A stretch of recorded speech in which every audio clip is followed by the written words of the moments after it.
Hi, I'm Ray Seahorn, and you are listening to Pluribus Diaries.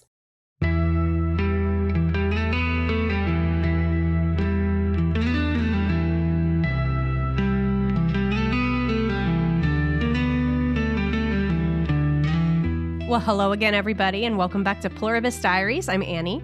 I'm Jen. Pluribus is over, Jen. Oh. At least season 1 is over. God, that hurts. Just hearing that out loud. It's painful, isn't it? It really is. But you know what? That doesn't mean that we're over. Nope. We're going to keep going. Our plan moving forward is to bring you a new episode every other week with as much content as we can come up with. Yeah. In the meantime, we want to keep talking about this show. We want to keep it on people's minds, and we want to keep it in our own minds until it returns. Yeah. So it's all I'm talking about anyway. So right. You and I might as well be talking about it and recording it at the same time because it's all I feel like talking about. So there's still, I feel like we barely scratched the surface. We've done many hours of podcast recording on Pluribus Diaries already, but I feel like there's so much more to talk about. And so I'm excited to continue to do that. As we said before, it's like when you watch a Vince Gilligan show through the second time or the third or fourth or however many, particularly after he's given you the whole season, it's almost like you're watching a different show. It is. It's like it hits differently. And I mean, you can't really describe it unless you just do it. So if you guys out there, well, if you're listening to this podcast, I imagine that you're a fan enough that maybe you have rewatched the show. But if you haven't, especially since the finale has aired, go back and rewatch some of these old episodes because with so much information we have now, it just really colors a lot of things very differently. It really does. And there's a lot of value in watching it just all the way through in the order, every minute of every episode in the order in which it aired, because I got a lot out of it doing it that way. I'd been kind of watching bits and pieces throughout the season as it was airing. I'd want to go back and watch some of my favorite scenes again. But it was fun over the last couple of weeks just to watch the whole thing all the way through again. Yeah, I haven't actually, Jen, had a chance to watch the entire series again all the way through since we finished. All right. But you did. I'm excited. I'm pretty excited. Yeah, I did. But it was that was my first time rewatching a lot of those episodes in their entirety at all since we had discussed them. I got through about half of the season. All right. But I plan to continue, and I'll have more things to say once I do. I got to say, I was kind of like, I wanted to kind of have a chance to rewatch the season before we talked about it again. And I thought, okay, if I start on this day, I'll have enough time to watch it if I watch one episode a day. But it was so not a chore. Like not at all. I'd always think, oh, it's Pluribus time. And it would just fly by. I'd press play. And next thing I know, it's like, oh, darn it, the episode is over. Yeah. It was a joy to rewatch every episode. It's really just, and we can say this now because the whole season is over, and today we're going to be talking about the first season as a wrap-up. That's kind of what we're going to be doing today. Yeah. Looking at it as a whole, like it really is just such a wonderful work of art from start to finish. Absolutely. Absolutely. Work of art. Perfect phrase. Before we get started, Jen, I want to give a shout out to Ray Seahorn of Pluribus fame and of Pluribus Diaries podcast fame. Yes. For her Critics' Choice Award, Best Actress in a Drama. Congrats, Ray. So well deserved. So well deserved. I was so happy to see it because, and I hope this is just the first of many. Oh, Jen. Yeah, absolutely. I have every faith that it will be. We've got Golden Globes coming up next by the time we drop this episode. Hopefully, we'll already be basking in the glow of a Ray Seahorn win. Yes. And then, of course, Emmys eventually after that. But, all the awards. I mean, we know that Ray Seahorn has always deserved all the awards, but now she's getting her due. She's just finally getting her flowers. It's very lovely to see. It's fantastic. I'm so happy for her. Yeah. So, all right. Without further ado, let's talk about season 1 of Pluribus. Yeah. Okay, my first question for you, Jen, is I know we're gonna sit back and say what we thought of the season as a whole, but I had a conversation with a friend who told me that while they enjoyed the finale, they didn't really get much out of the ending because they felt as if we're now back at the start. Oh, okay. And I really, really disagreed with this. But what do you think of that? I find it interesting that you've brought this up, actually, because I happened across, I mean, YouTube has figured out that I'm into Pluribus, and so that's all I'm getting on my algorithm. Glad that there are so many Pluribus related videos out there. Right. And I happened to watch one, and they mentioned, I can't remember exactly which one, I've seen so many, saying that this was a not uncommon criticism, that people felt like, oh, you know, we thought that Carol was going to go through something where she was going to learn about the hive and kind of have a journey where she felt differently about them by the end. And the fact that she felt at the end negatively towards the hive as she had at the beginning was to them a disappointment. And I agree with you, Annie, that I don't agree with that view at all.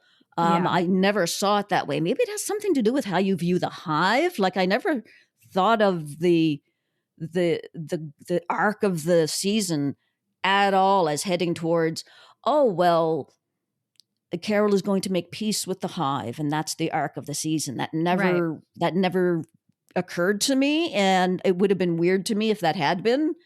So to me, yes, she's back at the end opposing what's happening, but it's in a completely different context. She's been through an incredible journey to get there, and she's a very different person. She's had a lot of experiences that have changed her views, and I don't see it at all as being remotely the same as the way she was, like, you know, even in the middle of the season. I think at the end, there's so many things that she's been through as a character that I think that she's in a very different position at the end. And we'll talk about this more as we go through it. But I found it surprising when I heard that as a critique. But I think that it's something that people have been saying. I guess some people have been saying it. I'm always really surprised when I hear some of the opinions out there. I'm like, really? Because I did not see it that way. But I guess it depends on what you think Pluribus is about. I mean, before the show started, that was literally always the question. What's Pluribus about? What's it going to be about? Yeah. And now that it's over, I guess we're still asking that question, maybe. That some people think it's about Carol's relationship with the hive in terms of that she was going to somehow come to some peace with them. Like, that's what it was about. Or maybe it was about, you know, just it had to be something that was strictly focused on always opposing the hive and saving the world. Saving the world. That it was going to be a saving the world story. Or is it going to be more a story about Carol and her own personal journey, which is what I would say it is. But people are still seeing it differently, I guess. And I mean, that's the beauty of art, that people can see it differently. What's your take on that, Annie? Well, I agree with you. I agree with everything that you've said, because I do think Carol's a very different person now than she was prior. I think there was a lot of avoidance in terms of learning about the hive at the beginning of the at the beginning of the season. Yes. And she finally she was kind of forced to fall into that and learn more about them. And she let herself, she let that happen.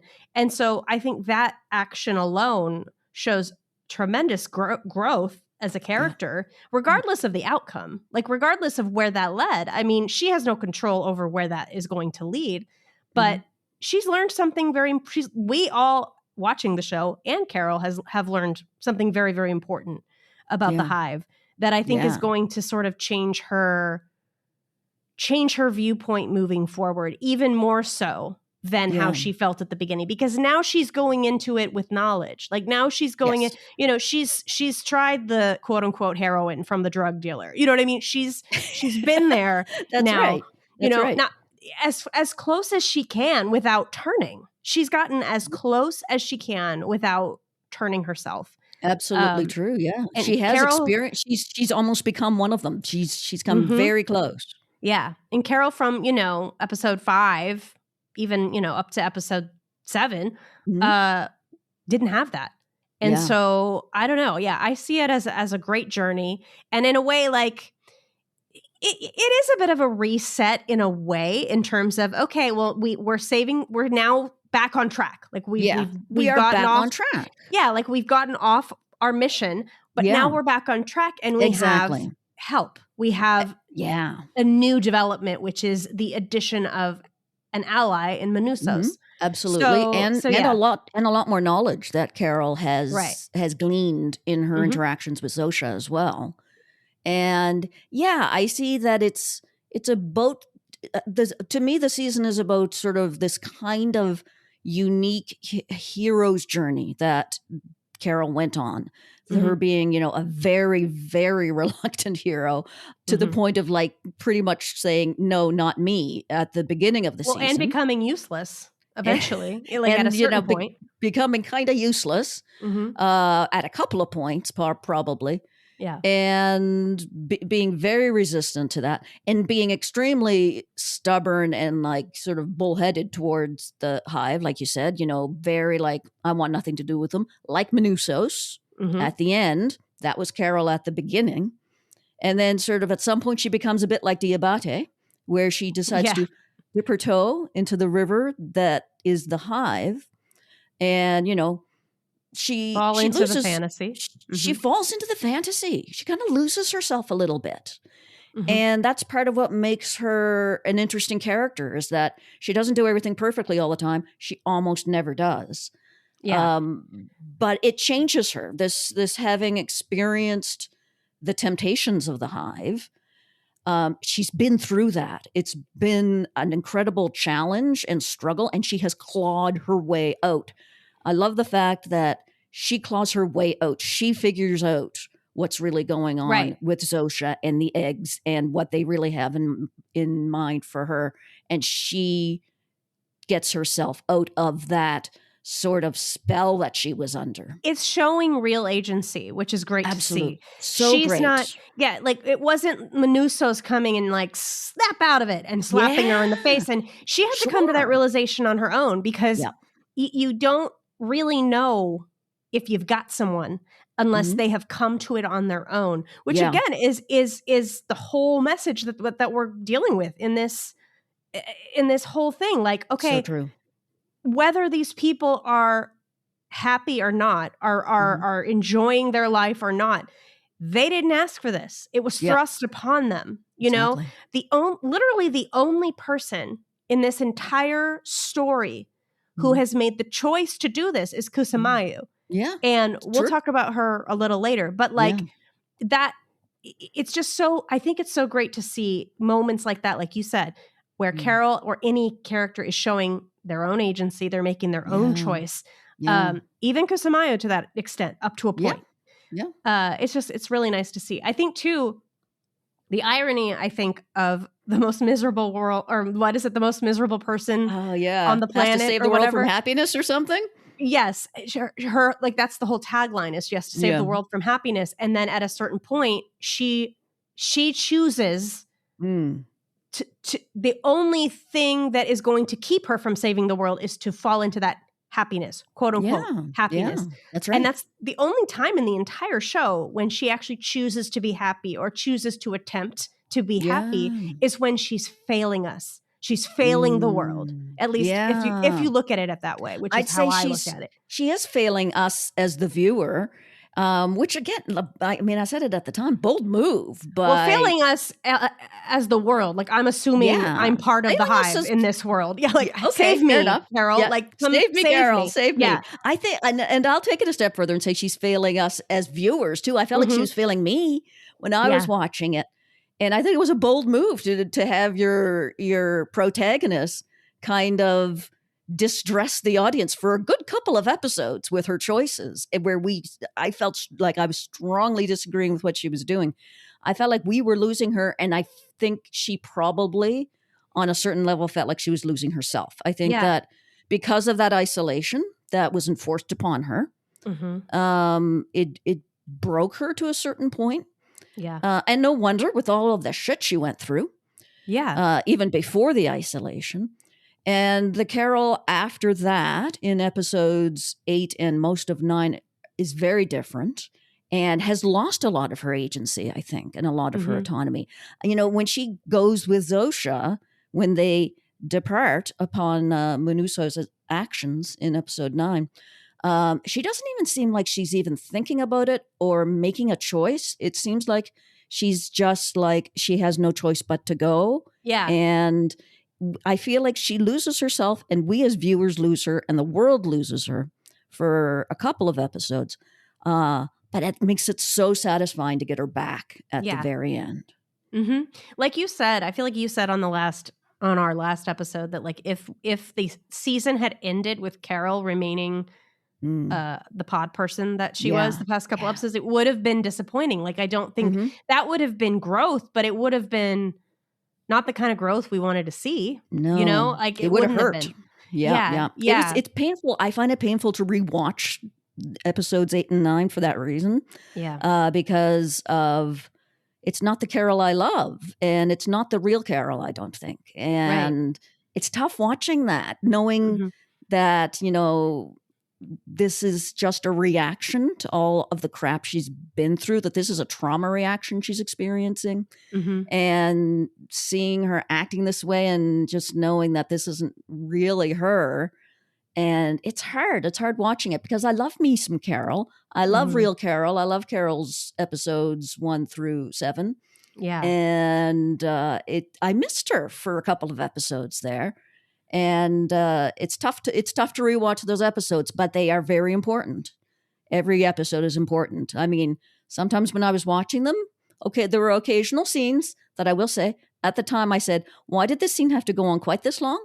But now when I'm back, when I watch them all back, I must say I retract on any time I ever said that, because everything is just the right length and has a purpose.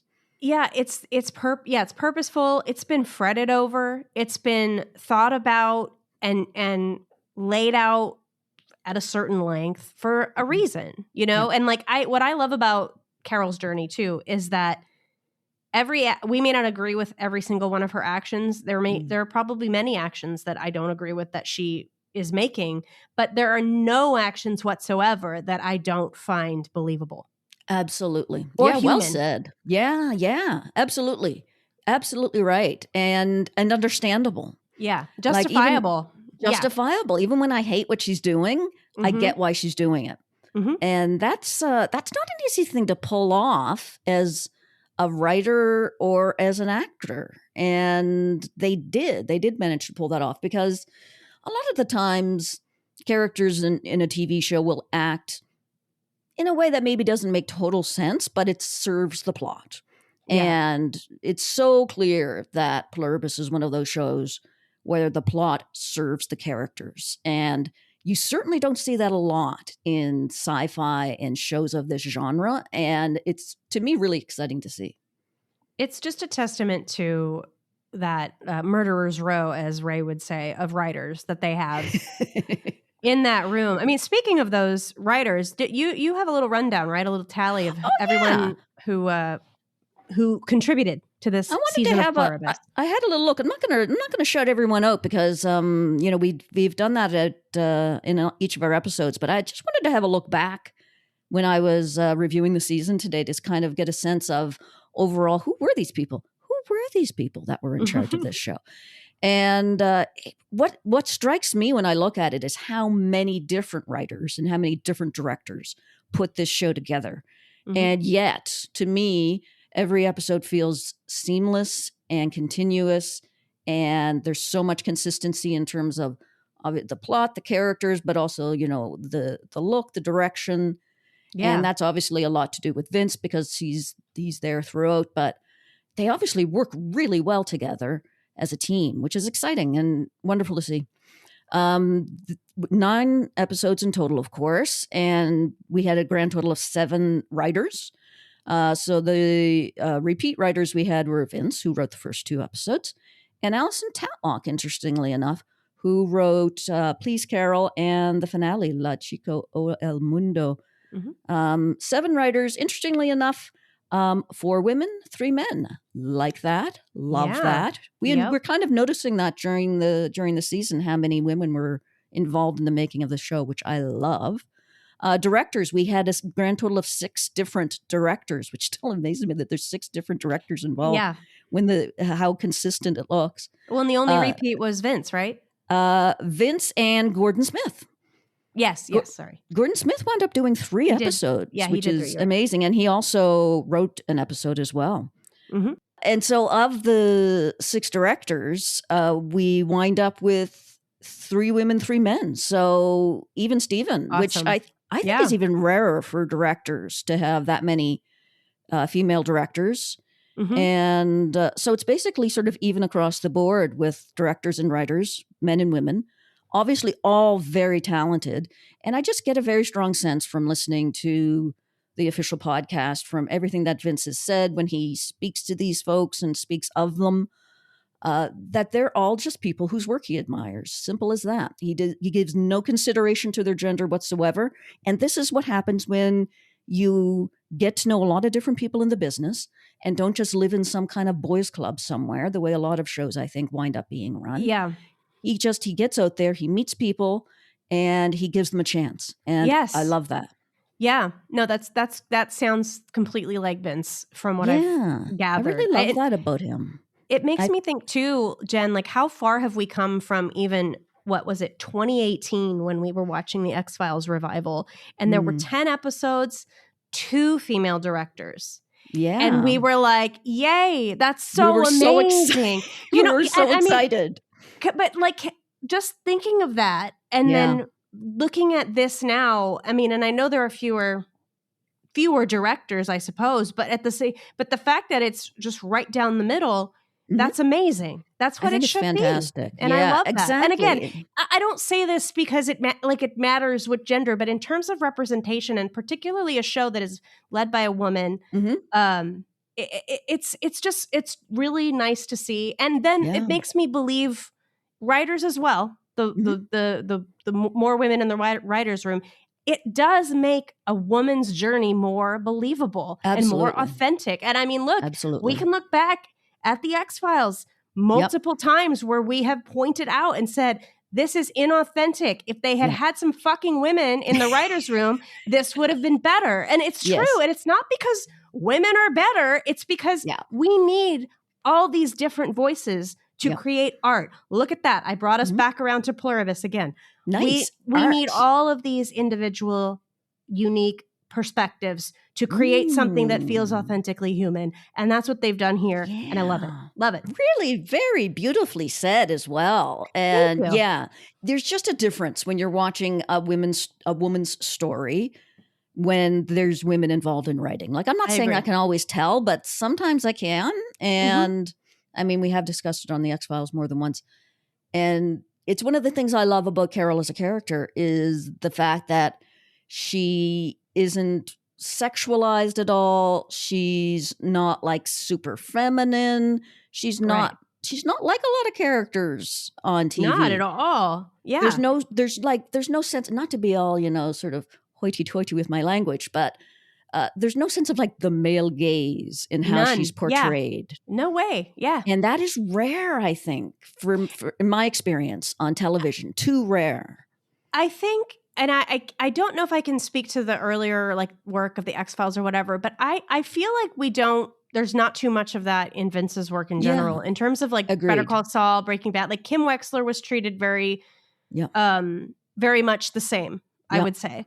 In terms of just respect for a female character and not being like the traditional female character that's just, there to, like you say, there to just be looked at. Like it is nice to see. And look, I want to point this out too. Like I don't want this to be exclusive of the fantastic male writers too, because as we pointed out, Charm Offensive was written by Johnny Gomez, who was amazing. And that, I think, of all of the episodes is probably the one I would most expect to have been handled by a woman. So like, it just goes to show you that but I think, again, the collaborative effort, the hive of these people, I think has made it. Yeah. That's another thing about Vince that I admire is that I hear repeatedly that he will always take the best idea. It doesn't matter who it's from. Yeah. I think that's really, really impressive. Amazing. And Yeah, he's just a guy with tremendous vision, and he obviously attracts really talented people, and also has his own talent for spotting that talent. And there's something about the way he runs his shows that make people want to do good work for him. Yeah. And I love that. I love that when I'm watching a show, I can tell that people have put in the effort in all of the details, not just, in the big scenes, but in the little scenes, in the little details, the costumes, the props, the sets. Yep. And obviously, the cinematography, always spectacular throughout the show. I mean, that's the way that Vince rolls most of the anyway. Yeah, and one thing will complement another. Like the cinematography is amazing so that you can notice the things you're supposed to notice. Exactly right. It's just it's all pulled together with such care. Such really care. Such beautifully, love. Yeah. Beautifully done. Like when I was on rewatch, I was really noticing how even when there's when there's not like a lot going on the screen that I'm interested in particularly, there's always something interesting to look at and something beautiful to look at. Even if it's, the inside of a warehouse, it somehow can look beautiful when it's filmed the right way. And that gorgeous sort of widescreen aspect ratio that they used was a great choice. I think it's beautiful and works really, really well. I was rewatching a Better Call Saul episode the other day, and I thought this looks so different because it's that more sort of traditional aspect ratio, like 16:9, and it doesn't look nearly as wide and nearly as sweeping, even though it's the same cinematographers.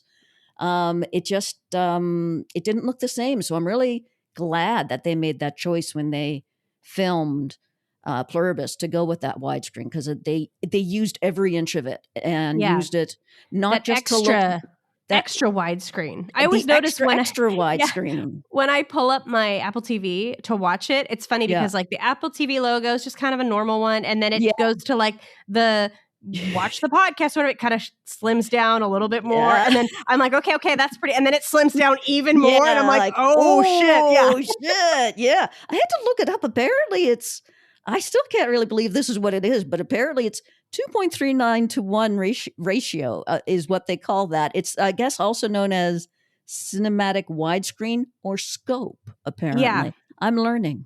Like what? And I don't really know a lot of the technical terms for this. I bet my husband would know all of this stuff. But like, is this like... is this unusual for television? Well, that's a great question, because I did a little bit of research into that myself. It is unusual, but it's becoming a little bit more popular. How is Severance filmed? Do you know? Severance is almost the same. I think it's like 2.4 or something instead of 2.39. It's very close. But very similar. Okay. Very close. So yeah, Severance is an example that's almost the same. I guess The Last of Us is almost the same. I think maybe The House of Dragon. Mandalorian, maybe. That makes sense. A couple Andor, of probably the more sort of like current, recent prestige type shows, I think, are going more for that look. Yeah, the more cinematic shows are going to go for that look for sure. Exactly. Yeah. I agree. I think it's a great trend. I like it, and I like it when they do it like on a show like Pluribus, where they're doing it for a reason, not just to say, look at us, we look like a movie. Right. It's because it is basically the same aspect ratio as a typical movie, I guess, these days.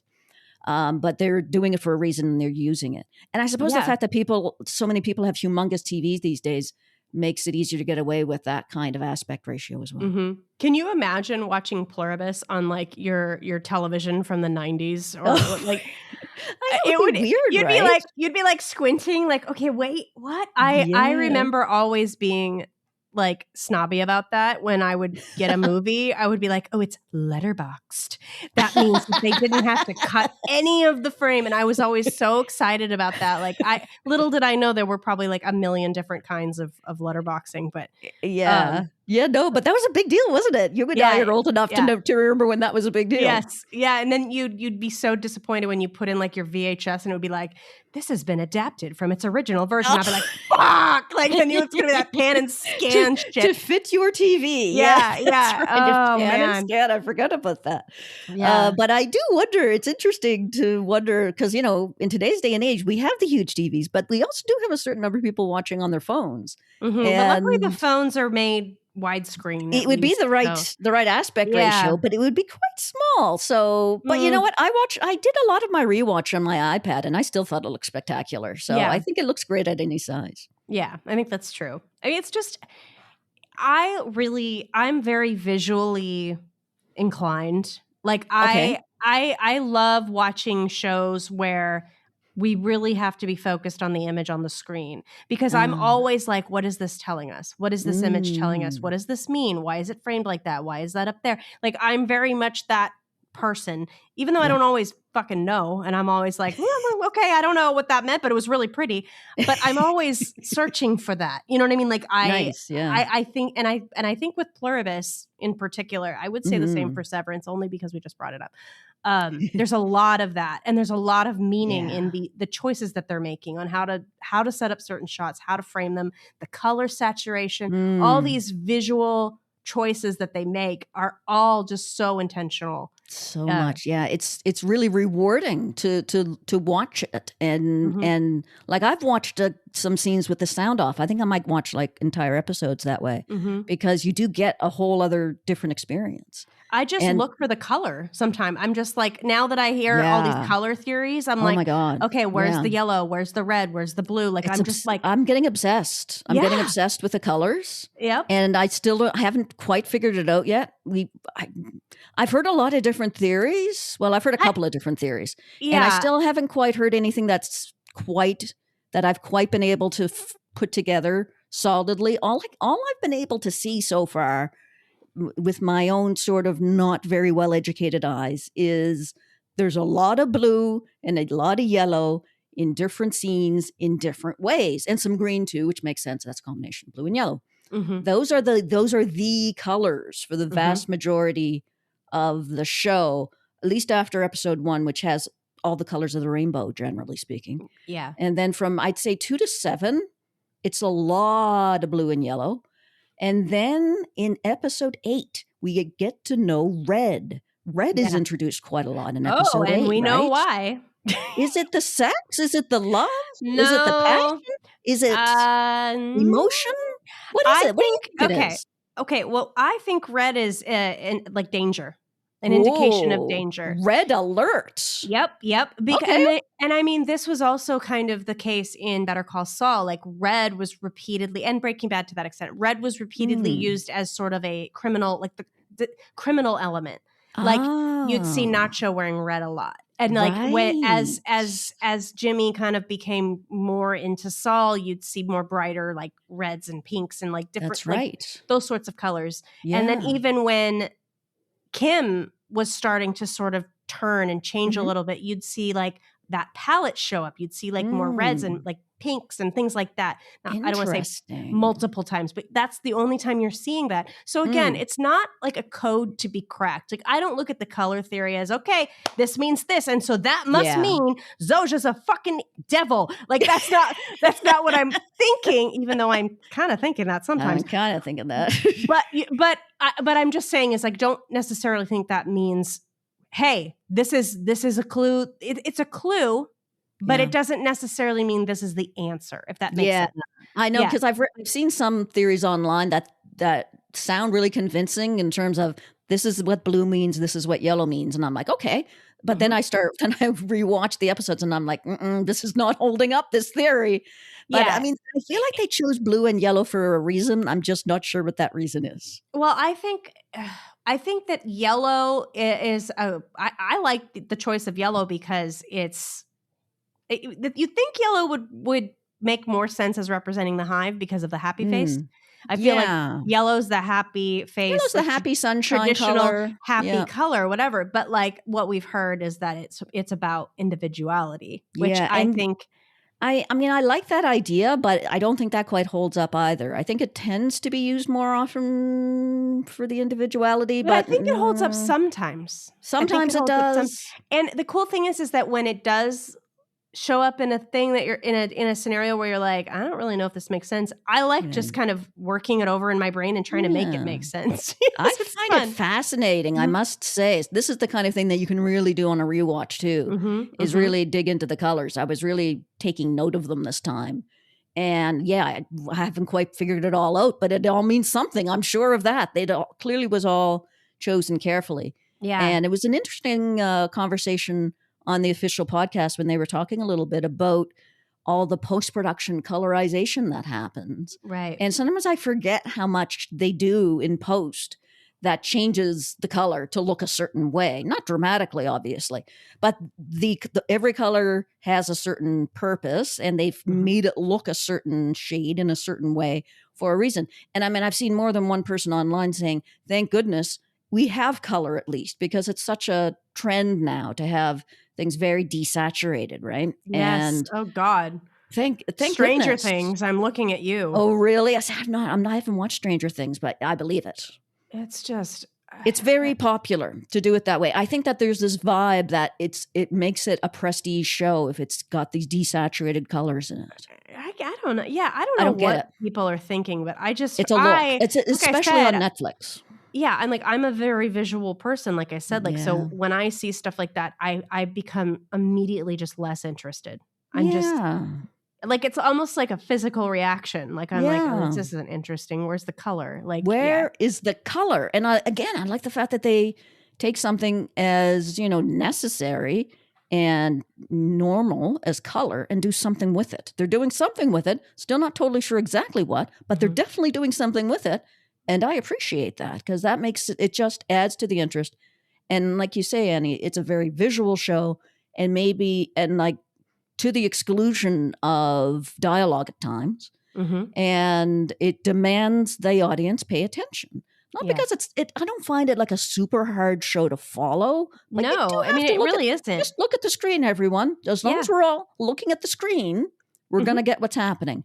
But you do have to look at the screen. And that's not always the way people, quote unquote, watch TV these days.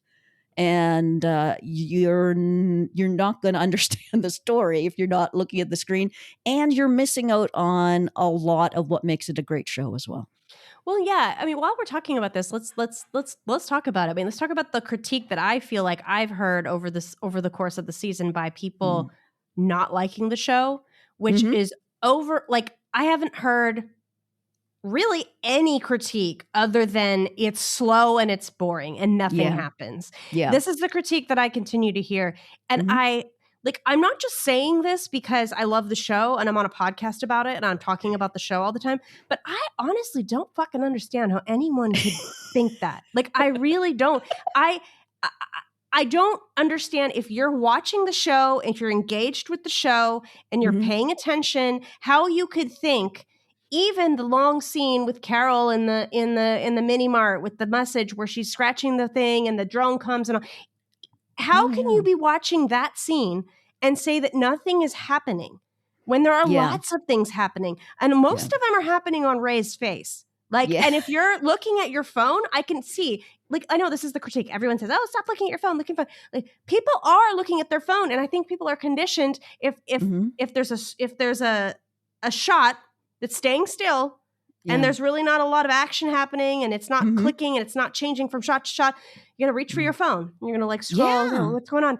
And then if you are doing that for a second and then you look up and then you're still on the same screen, you suddenly think that 20 minutes have gone by and you're like, nothing is happening. When in reality, like maybe 15 seconds have gone by or maybe 30 seconds have gone by and you just are not watching. And so you're not engaging. You missed the things that are happening. So of course nothing's happening. You're not looking. Yeah. Like, I think you're right that we as a society are, many of us, conditioned as soon as we're bored for like literally like 5 seconds. 5 seconds. Pick up your phone. Pick up your phone. It's true. Start scrolling. It's it's almost an addiction.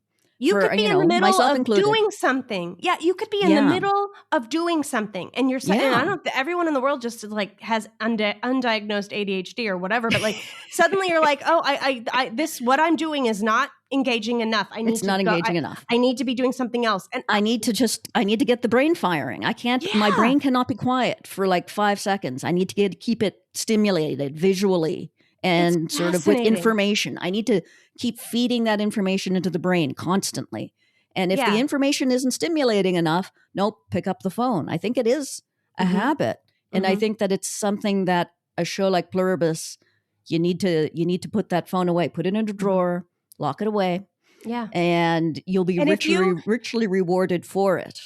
If you legitimately are watching the show and you don't have your phone in your hand and you don't have distractions happening and you're locked in and you're watching it and you are finding it boring, then you guys, like, this is just not the show for you. Yeah, you shouldn't be watching it. And it's okay. It's not for everyone. It's not for everyone. It doesn't mean it's bad. It doesn't mean that it's boring. And it doesn't even mean that it's slow. No, it's just too slow for you. Too slow for you. Boring for you. Doesn't make it a boring show. I think that may be a show like Pluribus, which to me is it's a kind of a unique show. It's not like every other show on television by any means. I think that in a lot of worlds, this would have gone relatively under the radar. Like I'm thinking of like the first season of Severance. It was pretty under the radar. I completely missed it. And it was really just being watched by the people that were really into it. Yeah. And whereas when Pluribus came along, because Vince was so well known from Breaking Bad and Better Call Saul, lots of folks were watching it. And most of those folks, I think, most of them got it. Good faith. Yeah. Yep. Most of those people got it. Not everyone. If you were just looking for a little smashy, shooty.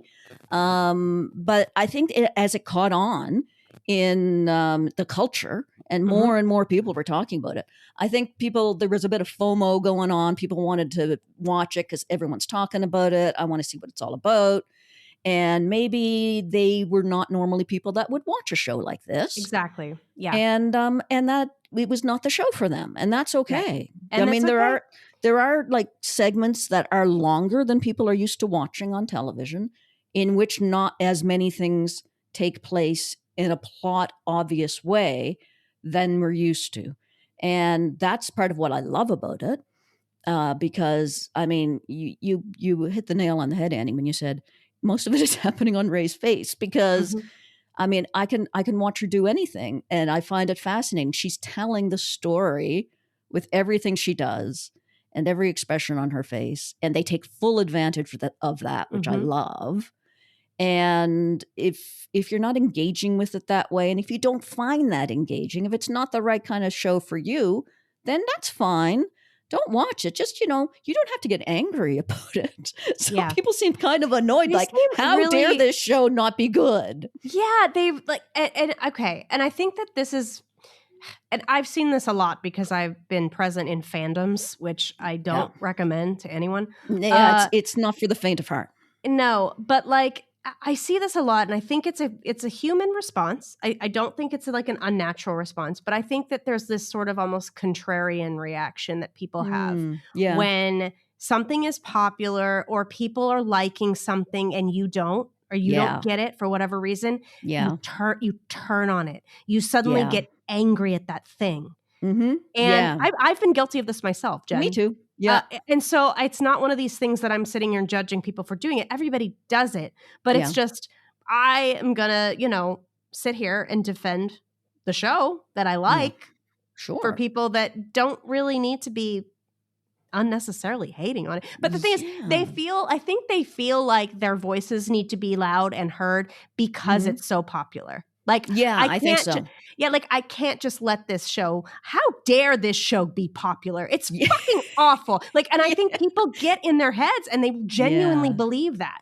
I think that they do, and I think everyone hates the feeling of being left out. Yes, and if you feel like a lot of other people are enjoying something and you're not, it can be really annoying. I think if you're not and if you feel like you're getting something about it that they're missing, how do they not see that it's all boring? Right. I think that it can definitely make people dig their heels in. I mean, it's more about the people. I will say this about myself too. It's more about the people that are reacting this way than about the thing itself. Yeah, I agree completely. It's just, it's a reaction. It's just a reaction. And, I think that in a way, it's something that we should be grateful for, that Pluribus it achieved so much mainstream success that it was attracting all these sort of casual viewers that maybe it was not for them. Right. I mean, I think it speaks to what a big show it turned out to be, and the wide-ranging success it wound up having, which I am delighted by. It broke Apple TV. It did. And like, I don't know if you've noticed, Jen, but like every time I go on to Apple to do whatever, like I have an Apple TV. That's like how we watch TV. So every time I turn it on, I see the top 10 shows on Apple. Pluribus has been at number one. I swear to God, since it dropped, and it's still at number one. So convenient. Every time I want to watch it, it's just right there. I never have to go looking for it. But I'm it's just right saying, there like, in the number one spot. I don't think a week or even like a day or two went by where it dropped from the number one spot. Like that is how much in the zeitgeist this show is. And that it really is. It's crazy. It reminds me of what Ray was saying about how do you get anyone to pay attention? You just want people's eyes on it. Yeah. And that is happening. That is definitely happening. It's happening. I'm Love so it excited. Or hate it, you've got eyes on you. So I wasn't really sure how it was going to go when it was released, because I think traditionally speaking, this is a pretty niche show. And Ray Seahorn, being the amazing actress that she is, was an attraction for you and I. But I think some people had not heard of her. Right. And some people... I'd argue maybe most people. I think probably most people. And not everyone is interested in a show that's being led by a woman who's over the age of 40. That's not something that we necessarily see a lot of. Yeah. And one that we don't know very much about. Like, and so little. I mean, you and I had decided to do this podcast, a couple of years ago. And at the time, I wasn't sure what the show, I had no idea what the show was going to be. And I had no idea how it was going to land in terms of how many people were going to watch it. How big was it going to be?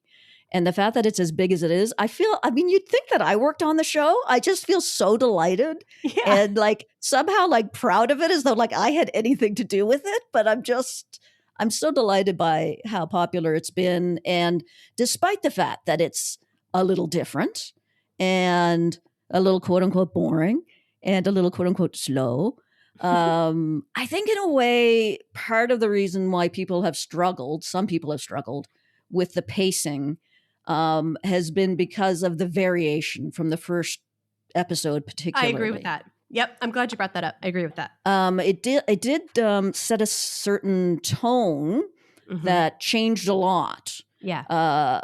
By episode 3, I'll say, Grenade. That's when things kind of settled into that sort of more kind of thoughtful kind of pace. I thought at the time that was just going to be one episode like that. Yeah. What did I know? It turned out that was going to be the pace for pretty much the rest of the season with some variation. Yeah.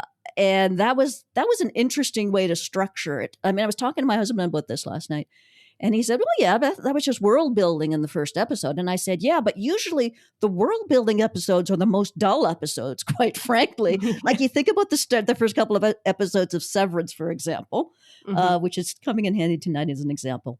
Yeah. Those are the world building episodes. And I love them, but they tend to be they were pretty sedately paced. Exactly. Yeah. And the world building of Pluribus is crazy. There's so much action going on. There's a lot that you have to stuff in because it's bigger in scope. It's huge. Yeah. It's huge in scope. And it's wild stuff that's going on. I never in a million years would have guessed that aliens were going to be involved in Pluribus before it started. Love the fact that they are. And so we wound up with this first episode that felt like a little bit like a sort of post-apocalyptic thriller kind of style show. I don't think that it was entirely that kind of show, but it kind of felt like that. And if you were expecting that kind of show, from there on out, I can see you'd be disappointed probably. Yeah. By episode 3, 4, 5. You'd probably be like, what is this? Where's all the, why? where's the zombie Why apocalypse? Is this what happened? I want to see some more cars flipped over. What's happening here? Where are the fires? We should have reversed this by now. Yeah, like I could see people thinking that. I agree. Yeah, I mean, there was just a lot of information delivered in that first episode. Yeah, I agree too, because I feel like everyone that has started this show that I've been talking to about, like, oh, you need to watch it. I almost, like, I give them a warning up front. Yeah. I say, and I mean, not like, I just say, just so you know, like, the first episode is pretty wild, but then, like, the tone shifts dramatically. And so it's like a different kind of show, and it kind of keeps turning into different shows. So it's like, don't go in with any expectations. That's kind of what and I think that's what Vince wanted. He didn't want us to go in with any expectations. Although, granted, and the first episode still remains one of my very favorite episodes of the whole series. Yeah, it feels very unique. It stands out. It does, like, wildly, so different against the other ones. But in terms of, like, not in a way that makes it feel like it doesn't work. I'm not saying this as, like, a flaw or that like there was any sort of failure happening, but it's just, you brought up Severance. I just think it's interesting that that's the example we keep bringing up for anyone who's watched the first season of Severance. It starts very quietly and everything sort of unravels slowly because it's a different show. I mean, Severance is like a mystery box show. It's kind of like, what the fuck is going on? And as every episode goes on, oh my God, now I know even less. Okay, now I know even less. You know, and whereas Pluribus is the opposite. Like, Pluribus, bam, in your face, here is all the information, and then now we're going to deal with that, and we're going to move forward. Now we're just going to look at what that does. What does that to mean? The people involved. What does living in this world feel like? I find it amazing that, like, I not that I expected the show necessarily to be a mystery box type show, and I don't have a problem with a mystery box show. I like them. But, like, I did not find myself every week going, oh my God, but what does this mean? What is that? What is that? Like, oh my God, why did they do that? Like, like the frustration that you feel when you're watching a Severance or you're watching a Lost or a show like that. Yeah. Just because that's not what this show is. Yeah. And I think maybe people were expecting that. I don't know. I think the first episode feels like it could be like that kind of a show. It gives a bit of a mystery box feel, like there are mysteries. And it does feel like that's what the focus is going to be on, possibly. And I think that, I mean, it's not a mystery box. I think that Vince made a very interesting choice to basically, like, blow out of the water a lot of the mysteries right from the beginning, even in the first episode. Like, oh, here's exactly where the signal came from. There's no mystery. And this is exactly how the virus was spread. This is exactly why these people are acting this way, you know, to an extent. So there were so many things that I thought were going to turn out to be mysteries that weren't. Like, I think that the show really hit a high popularity at the end of Got Milk when Carol discovers what's going on in the warehouse. Yeah. Or, you know, makes the gasp in the warehouse. The cliffhanger. The only cliffhanger in the whole season. Cliffhanger. That got a lot of attention, I think. I think that drew in a lot of viewers.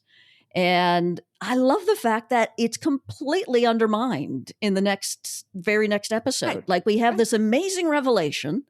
They're eating people. And I think at the time, maybe even I might have said on the podcast that this is the turning point for the season. The rest of the season is going to be like some kind of warfare footing against the hive. Well, I was completely wrong. Because it turned out that it was a very non-event, the revelation that this is what was going on, because Diabate already knew, everybody else already knew, they didn't really care. It wasn't that big a deal to anybody. And that turned out to be the turning point. The turning point was actually in Vegas when Carol found out everyone already knows about this. I'm being excluded from the group of survivors. I'm alone in this completely. There's nothing else I can do. That was the turning point. And I should have realized that the turning point of Pluribus was never going to be a plot point. It was going to be a character beat. Exactly. And that's what it was. And that's when Carol kind of, her mission unravels from there. And so does she. Yeah. Absolutely. Well, Jen, I think that's a good place to wrap up our discussion for today. But I realize that we didn't even scratch the surface of the very complex relationship between Carol and Zosha, which is a huge element of this series. But not to fear, everyone. We will be back with the part 2 of our discussion. And we will definitely dig deep into that. Mm-hmm. But please let us know what you thought of the season overall. Hit us up at Pluribus Pod on Twitter, Blue Sky, and Gmail to let us know what your thoughts are. We love getting emails and all kinds of everything from you guys. It's awesome to hear from you. So, and also huge shout out to all the great people leaving nice reviews and ratings. We're just overwhelmed by how amazing you guys are. And hey, as long as you guys keep wanting us here, we're going to keep showing up. So thanks again to everyone for listening. And we will see you next time on Pluribus Diaries. Bye.